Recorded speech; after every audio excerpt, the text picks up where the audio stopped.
Principal threat to security and the principal means of achieving security. So dear students,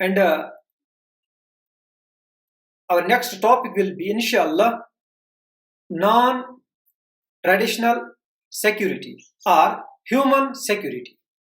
Wait and watch. Assalamu alaikum.